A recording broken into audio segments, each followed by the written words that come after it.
Hi friends, నా పేరు BB. నేను జెన్యూన్ రివ్యూ ఛానల్ నుంచి మాట్లాడుతున్నాను. నైట్ హరోం హరం మూవీ చూశాను, ప్రీమియర్ షో. మీతోటి షేర్ చేసుకోవాలనుకుంటున్నాను దాని యొక్క రివ్యూస్. మూవీలోకి వెళ్తే ఇది ఒక గన్ డీలర్ కథ. ఈ మూవీ సీన్స్లోకి వస్తే ఈ సీన్స్ అన్ని మనం ఏదో ఒక సినిమాలో చూసినట్లే మనకు అనిపిస్తూ ఉంటాయి. లైక్ ఛత్రపతి, సింహాద్రి ఇలా. ఇక కథ విషయంలోకి వెళ్తే సునీల్ గారితోనే ఈ మెయిన్ కథ అంతా స్టార్ట్ అవుతుంది. ఇందులో సుధీర్ బాబు క్యారెక్టర్ ఇంకా బెస్ట్గా డిజైన్ చేయొచ్చు అని నాకు అనిపించింది. ఏదో చెప్తారు, ఎంతో ఎలివేషన్ ఉంటుంది అనుకున్న సుధీర్ బాబు క్యారెక్టర్ అంతగా ఏం లేదు. మరి డైరెక్టర్ గారు ఎందుకు అలా వదిలేశారో సుధీర్ బాబు క్యారెక్టర్ని నాకు అర్థం కాలేదు.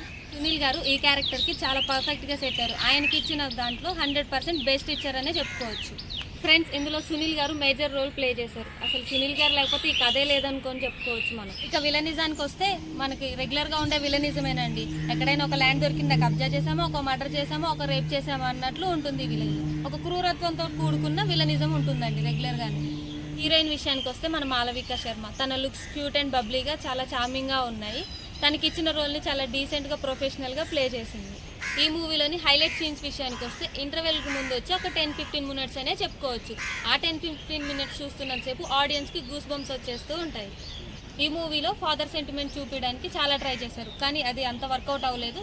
సో ఈ మూవీకి వచ్చేసి బ్యాక్ డ్రాప్ ఏదైనా ఉందంటే ఫాదర్ సెంటిమెంట్ అనే చెప్పుకోవచ్చు. ఇక సెకండ్ హాఫ్ విషయంలోకి వస్తే ఇంటర్వెల్కి ముందు క్రియేట్ చేసిన ఆ క్యూరియాసిటీని ఈ సెకండ్ హాఫ్లో మనం ఫుల్ఫిల్ చేయలేకపోయామన్నమాట. చాలా రెగ్యులర్గా, బోరింగ్గా, ఆడియన్స్కి చాలా నిద్ర వచ్చే విధంగా ఉంటుందన్నమాట ఈ మూవీ.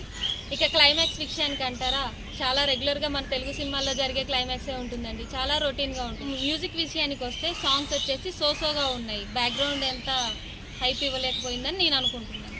ఓవరాల్గా మూవీ చూస్తున్నంతసేపు మన పుష్ప చూస్తున్న ఫీలింగ్లోనే ఉండిపోయాను నేను. జెన్యూన్ రివ్యూ ఛానల్ కనుక మీకు నచ్చినట్లయితే లైక్ చేయండి, షేర్ చేయండి, సబ్స్క్రైబ్ చేయండి. ఈ వీడియో కనుక మీకు నచ్చినట్లయితే కింద కామెంట్ చేయండి.